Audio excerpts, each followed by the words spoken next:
శ్రీమాత్రే నమ. జయ గురు దత్తాత్రేయ నమ.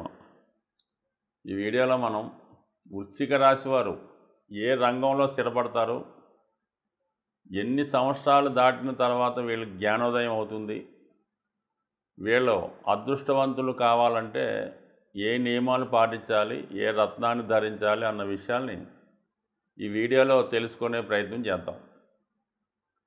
వృశ్చిక రాశి అంటేనే సహజ రాశి చక్రంలో 8వ రాశి, అంటే అష్టమ రాశి. మరి ఒక విధంగా జ్యోతిష శాస్త్ర ప్రకారం ఇది అష్టమం అన్నది ఆయుష్ సంబంధించినది, రహస్యమైనది, గుప్తంగా ఉన్నది ఈ రాశి యొక్క లక్షణం.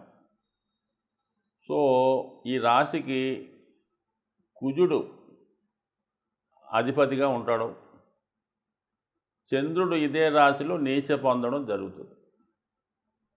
అంతే, మిగతా గ్రహాలకి పెద్ద దీని మీద అధికారం లేదు.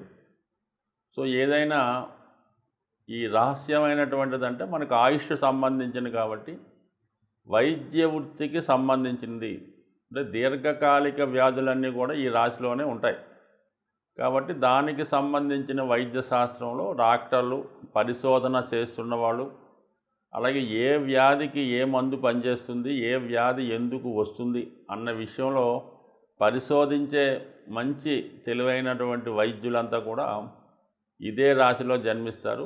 అలాగే పరిశోధకులు నిగూఢంగా ఉన్నటువంటి రహస్యాన్ని, అసలు ఈ మానవ జన్మ ఎందుకు వచ్చింది, అసలు ఏంటి పరిశోధన అంతా కూడా ఇందులో ఉంటుంది. అంటే మంచి పరిశోధకులు, మంచి వైద్యులు ఉంటారు. అలాగే మరి వృశ్చిక రాశి అవ్వటం వల్ల, కుజుడు అధిపతి అవ్వటం వల్ల దేశ రక్షణలో రహస్యాలను దాచిపెట్టే సిబిసిఐడి, రహస్య గూఢచారులు, అలాగే దేశ యొక్క రక్షణలో పాల్గొనే అందరు ఉద్యోగులు, అంటే మిలిటరీ సంబంధించిన వాళ్ళంతా కూడా ఇందులోనే, ఈ రాశిలోనే జన్మిస్తారు. అలాగే అతి కష్టమైనటువంటి ఉద్యోగాలు, అంటే మనకి బార్డర్లో విపరీతమైన మంచులో కాపలా కాసే సైనికులు కూడా ఇదే రాశిలో జన్మించడం జరుగుతూ ఉంటుంది. సో అందువల్ల ఏంటంటే కష్టపడుతూ రహస్యంగా, ప్రాణం పోయినా సరే రహస్యం చెప్పని వాళ్ళు ఈ రాశిలో జన్మిస్తూ ఉంటారు. అలాగే దేశ రక్షణ సంబంధించిన వాళ్ళు అవడం వల్ల ఎక్కువ మంది ఫ్రీడమ్ ఫైటర్సు, దేశ స్వాతంత్రం కోసం పోరాడిన వాళ్ళు కూడా ఇదే రాశిలో జన్మించడం జరిగింది. అయితే వీళ్ళకి సరైనటువంటి గుర్తింపు రాదు పాపం. ఎంత కష్టపడ్డా కూడా వీళ్ళ యొక్క సర్వీసెస్, ఎందుకంటే 8 అష్టమం కదా, ఇది సర్వీస్ చేయటమే తప్ప వీళ్ళు సంపాదించినటువంటి ప్రతిభ, పేరు, ప్రతిష్టలు ఇతరులు పొందడం జరుగుతూ ఉంటుంది. సో ఏదైనప్పుడు కూడా వీళ్ళు నిరంతరం కష్టపడుతూ ఎంతటి కష్టాన్నైనా ఎదుర్కొని వాళ్ళు కర్తవ్యాన్ని నిర్వహించే అన్ని ఉద్యోగాలు ఇందులోనే ఉంటాయి. దాని తర్వాత పోలీస్ డిపార్ట్మెంటు, అలాగే ఈ మిలిటరీ, నేవీ, ఇవన్నీ కూడా దీనికే అందిస్తాయి. దాని తర్వాత మెడికల్ సంబంధించిన ఫార్మా రంగం, ఫార్మాస్యూటికల్, బీఫార్మసీ, అలాగే కాంపౌండర్లు, ఈ మందులు ఇచ్చేవాళ్ళు, ఈ మందుల షాపులు, ఫెర్టిలైజర్ షాపులు, ఇవన్నీ కూడా ఆల్ మెడికల్ రంగం అంతా. అంటే మెడికల్లో ఫార్మా సంబంధించింది, ఈ మందులు సంబంధించినవన్నీ కూడా ఇదే రాశిలో ఉంటాయి. అలాగే కొద్దిగా మరి లిక్కర్ సంబంధించింది, అలాగే పెయింట్స్ సంబంధించింది కూడా ఇదే రాశిలో ఉంటుంది. దాంట్లో పనిచేసేవాళ్ళు కానీ ఆ పారిశ్రామిక సంబంధించిన వాళ్ళు ఇందులోనే ఉండే అవకాశం ఉంటుంది ఈ రాశిలో. సో ఈ రాశిలో ఉన్నటువంటి నక్షత్రాలు పరిశీలిస్తే మరి విశాఖ 4వ పాదం మాత్రమే ఇందులో ఉంటుంది. విశాఖ 4వ పాదం, దాని తర్వాత అనురాధ మొత్తం 4 పాదాలు, జ్యేష్ఠ 4 పాదాలు ఇందులో ఉంటాయి.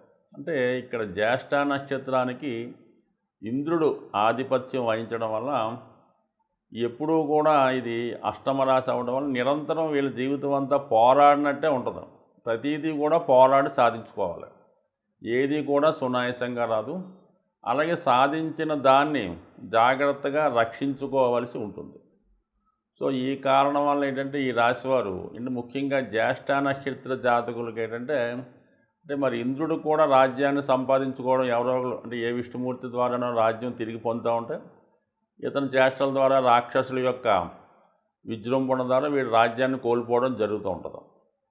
సో ఆ కారణం వల్ల ఏంటి, ఈ నక్షత్రంలో జన్మించిన వారు, అంటే మొత్తం రాశి కూడా వర్తిస్తుంది, ఎక్కువగా ధనాన్ని నష్టపోవడం జరుగుతూ ఉంటుంది.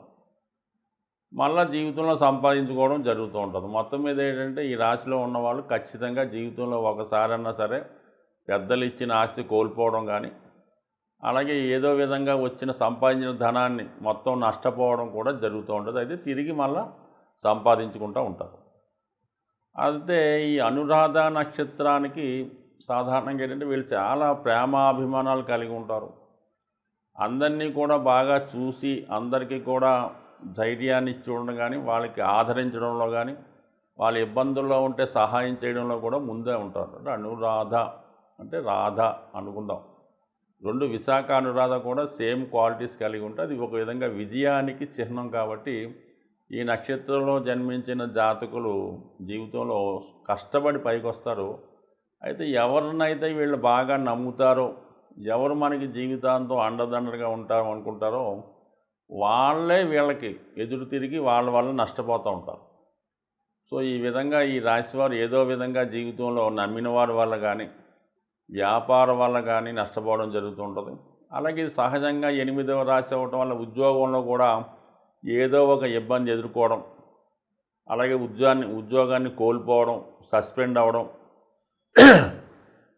అలాగే ఉద్యోగాన్ని కోల్పోవడం కానీ, సస్పెండ్ అవ్వడం కానీ, ఏదో కారణం వల్ల ఉద్యోగం మధ్యలో మానివేయడం కానీ, లేదంటే ఏదో ఒక బ్యాడ్ నేమ్ రావడం కానీ జరుగుతూ ఉంటుంది. సో ఈ కారణం వల్ల ఏంటంటే వీళ్ళు మరి ప్రభుత్వ ఉద్యోగులైనా, పెద్ద పెద్ద సంస్థల్లో చేస్తున్న వాళ్ళైనా సాధారణంగా ఇతరుల యొక్క అసూయకి, ఈర్ష్యకి గురవుతూ ఉంటారు. సో ఆ కారణం వల్ల కూడా కొంతవరకు ఇతరులు వీళ్ళ మీద లేనిపోని పిటిషన్లో ఇంకోటో బ్యాడ్గా చెప్పి వీళ్ళ పతనానికి కారణం అవుతుంటారు. అంటే కావలసిన వాళ్ళే వీళ్ళ పతనానికి కారణం అవుతుంటారు అన్నమాట. సో ఈ కారణం వల్ల వీళ్ళు ఏ వృత్తిలో ఉన్నా, ఏ వ్యాపారంలో ఉన్నా చాలా విధంగా రహస్యంగా ధన సంపాదించినా ఏదైనా జాగ్రత్తగా రహస్యంగా ఉంచుకోవాలి.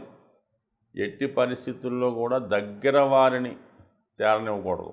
బయట వాళ్ళన్నా పర్లేదు, ఏదంటే వాళ్ళు ఏ విధంగా దగ్గర వాళ్ళు ఎప్పుడైతే వీళ్ళ దగ్గర చేరారో కంపల్సరీగా, ఎందుకంటే వృశ్చిక రాశికి కుజుడు అధిపతి, ఇక్కడ నుంచి లెక్కెట్టుకుంటే 6వ రాశి కూడా కుజుడే అధిపతి.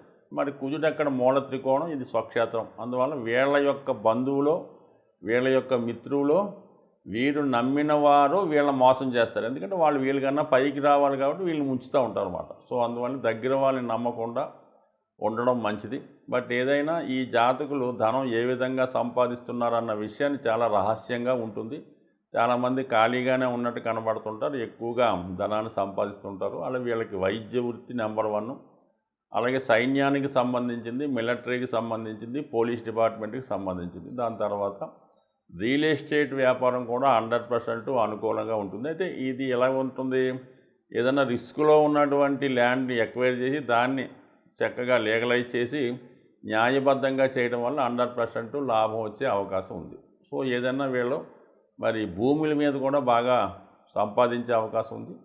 ఇది జలతత్వ రాశి అవ్వటం వల్ల మామూలుగా ఈ చేపలు దానికి సంబంధించింది కూడా వీళ్ళకి కలిసి వచ్చే అంశంగా భావించవచ్చు. సో ఏదైనా ఈ రాశివారు నలుపు రంగుని అవాయిడ్ చేయాలి. పసుపు, ఆరెంజ్ కలర్స్ మంచివి. ధన సంపాదన కొరకు, ధనాభివృద్ధి కొరకు, తెలివితేటల్లో గుర్తింపు కొరకు, ప్రభుత్వ ఉద్యోగం కొరకు కావాలంటే వీళ్ళు కనక పుష్యరాగాన్ని ధరించడం మంచిది. రాజకీయ రంగంలో కానీ వైద్య వృత్తిలో రాణించాలనుకున్న వారు కెంపు రుబి అనే ఉంగరాన్ని ధరించడం మంచిది. వ్యక్తిగతంగా ఎదగాలి అనుకున్న వాళ్ళు పగడం ఉంగరాన్ని ధరించవచ్చు. దాని తర్వాత స్త్రీలు, ఈ రాశిలో జన్మించిన స్త్రీలు అయితే ముత్యాన్ని కూడా ఉంగరంగా ధరించవచ్చు. వీళ్ళకి పసుపు, ఆరెంజ్ కలర్స్ మంచివి, తెలుపు రంగు కూడా అనుకూలిస్తుంది. సో ఏదైనా ఈ రాశివారు మరి ఇదే రాశిలో చంద్రుడు నీచ కాబట్టి సొంత ఆలోచనల వల్ల, సొంత తెలివితేటల వల్ల నష్టపోయే అవకాశం ఉంది. కాబట్టి ఏదైనా అవసరమైనప్పుడు ఇతరుల సలహాలు తీసుకొని ముందుకెళ్తేనే జీవితంలో రాణించగలుగుతుంటారు. సొంత ఆలోచనలను పనిచేయడం అవకాశం ఉండదు. బట్ ఏదైనా ఈ రాశి వారికి సొంత వారి వల్ల ఇబ్బంది ఉంటుంది. నిరంతరం వీళ్ళు ప్రతి సోమవారం శివుడికి అభిషేకం చేసుకోవడం వల్ల, సోమవారం నియమంగా ఉండడం వల్ల 100% వృత్తిపరంగా జీవితంలో అభివృద్ధి చెందే అవకాశం ఉంది. సాధారణంగా గ్రహాల యొక్క శాంతి కొరకు పంచభూతాలు అంటే మనకి గాలి, నిప్పు, నీరు, వాయువు, ఆకాశం అనే 5 తత్వాలు ఉండడం జరిగింది. దీన్నే మనం ఈ పూజాధికాలు నిర్వహించేటప్పుడు పంచోపచార పూజ అని చేయడం జరుగుతూ ఉంటుంది. సో ఇందులో ముఖ్యంగా శని భగవానుడు యొక్క అనుగ్రహం కోసం, మరి శని భగవానుడు వాయుతత్వ రాశి అవ్వటం వల్ల ధూపంతో పూజించడం వల్ల, అంటే మీకు సాధారణంగా శివాలయాల్లో కానీ అమ్మవార్లకు కానీ ఈ సాంబ్రాణి ధూపం ఎక్కువగా వేస్తూ ఉంటారు. సో అది సింపుల్గా అగరబత్తీలు వెలిగించడం. అంటే చాలామంది ఏం చేస్తారంటే పూర్తిగా పూజ చేయని వాళ్ళు వారంకోసారి మామూలుగా చేస్తుంటూ ప్రతిరోజు కూడా ఉభయ సంధ్యల్లో ఈ అగరబత్తి వెలిగించి పూజ చేస్తూ ఉంటారు. ఇంకా ఓపిక ఉన్నవాళ్ళు సాంబ్రాణి పొగ అది గృహం అంతా వేస్తూ ఉంటారు. ఎక్కువగా అమ్మవార్లకి, శివునికి.